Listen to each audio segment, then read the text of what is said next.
Hey guys, Steven here, Fanatic Perspective. I know it's been a very long break and haven't been able to get out any content. As those of you, most of you know that saw my last video, my aunt was in the hospital, and since then she has unfortunately passed away.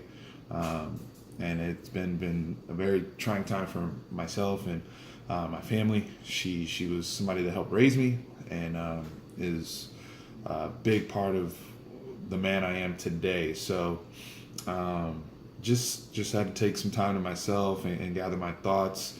But now I'm trying to get back in the swing of things. I know she was somebody that inspired me to make this channel and talk about my thoughts and my fandom, and that's something that I'm going to continue to do. So without further ado, you know, Cowboys training camp, and I know, like I said, I'm still getting caught up with everything, but the big talking points is been around the quarterback position, Dak Prescott, going from the anthem things to the Des Bryant stuff to apparently he hasn't thrown a touchdown in any of the 11-on-11 team drills so far during camp. So a lot of talk around Dak, and rightfully so. But I think there's some mistakes that have been made by this organization and things that we have to focus on. And then I also believe that there's some things and some narratives that the media and even some fans are trying to push that may not necessarily be there. Now, first off, we'll start with the anthem stuff. Whether you agree with Dak or not, he was put in a very tough spot there to answer some questions right out of practice. And I know he's since then said he stands by what he says, where he doesn't believe the national anthem's time or place, and but he also said he's cognizant of the situation but wants to back it with action. Whether you agree or disagree, people jumping to this thing of calling him a coon and the mural being painted and this whole we've come to a point in society where if you don't agree with somebody, even if they didn't say anything derogatory or disrespectful, so to speak, we immediately jump to name calling and just destroying somebody's character. And I'm seeing that a lot right now with Dak Prescott, and for the mural and the coon stuff to come out, him and Zeke.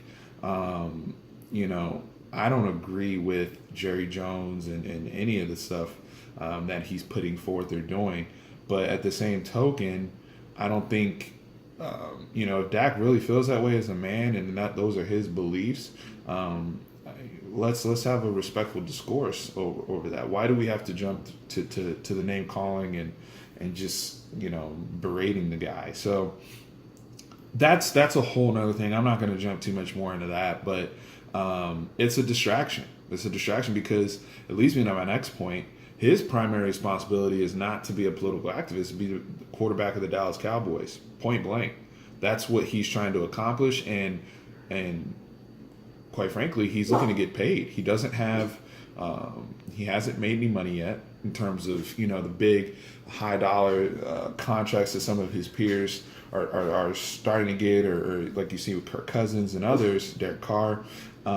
He's trying to get that contract. He's trying to get that long-term commitment from the Dallas Cowboys, and he has to produce this year. He has to put up numbers, and he has to lead this team to wins and the playoffs.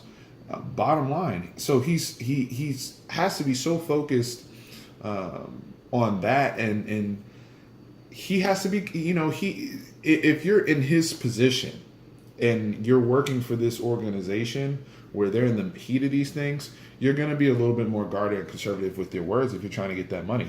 But I'm not even saying that he, isn't aware of the issues and all that type of stuff, but you're gonna toe the company line to get what you want for yourself and your family. And at the end of the day, that's what he's primarily responsible for.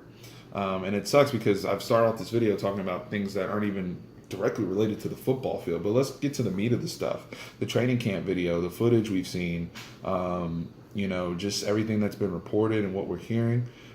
He hasn't looked particularly sharp or as sharp as we'd like, but it remains to be seen. I want to see some of the preseason. I know we have a game on Thursday, and really get an opportunity to break this down. But the big mistake, and I started the video with this, that the Cowboys made is not getting a veteran quarterback in that room.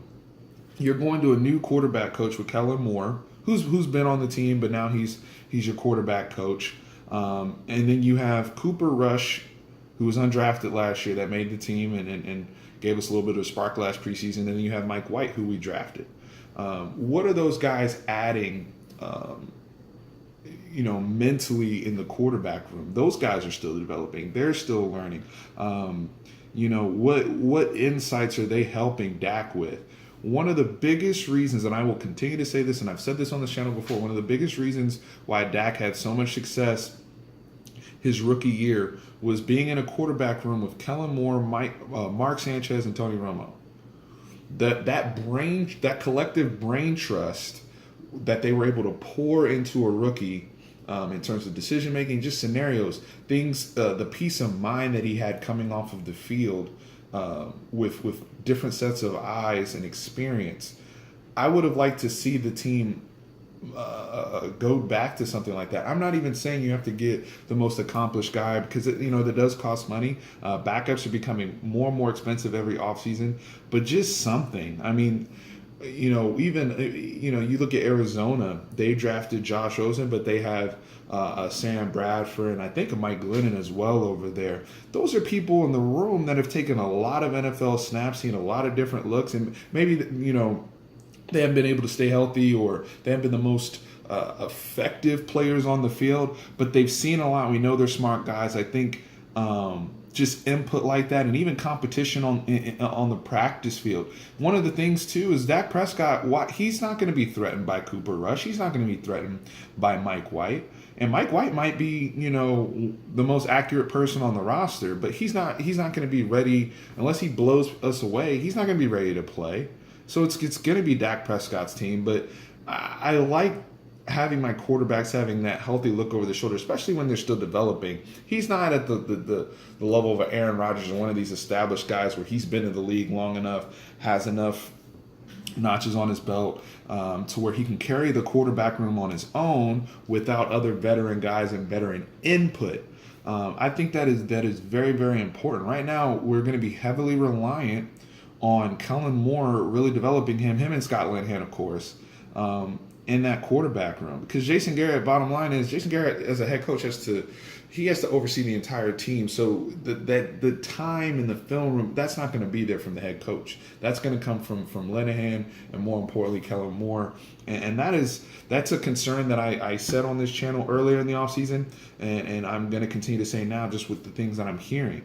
Going into year 3, it's important that he has that establishment in the quarterback room, and I'm concerned about that. I mean, if you look at a guy like a Carson Wentz last year, who Dak is often compared to, one of his draft class peers, and their quarterback room, they had Nick Foles in there. I think his first year they had a Chase Daniel. Guys that have been around the league, have time in, some that may even be future coaches. I'm always, you look at the Alabama Crimson Tide, I'm always for more people, a part of my brain trust, more sets of eyes. And the reason why I bring up Alabama is Nick Saban is notorious for hiring as many analysts and coaches and all that. I want as many people there, just little tweaks here and there that can make a difference and help our quarterback. And with the way this organization is developing Dak, it has to be all hands on deck with his development. Because if they're able to win, their best chances to win before they have to pay him. Because once they pay him, then you're shorting the rest of the team at certain positions. You got to make decisions on where guys go. You saw that happen with Seattle and Russell Wilson. They were able to break through and get a Super Bowl and get to another one before they had to give him his money, and they couldn't pay the rest of the defense. And right now they have some young bulls on the defensive side of the ball for Dallas that if they develop the right way, all those guys are going to have to be paid in the next few years. So starting with DeMarcus Lawrence, who's seeking a long-term contract. But we'll have to really, really, really monitor Dak's situation this preseason, see how sharp he looks, if the practice stuff is just the practice stuff and he's working on things, or if it's something that is going to be an issue this season.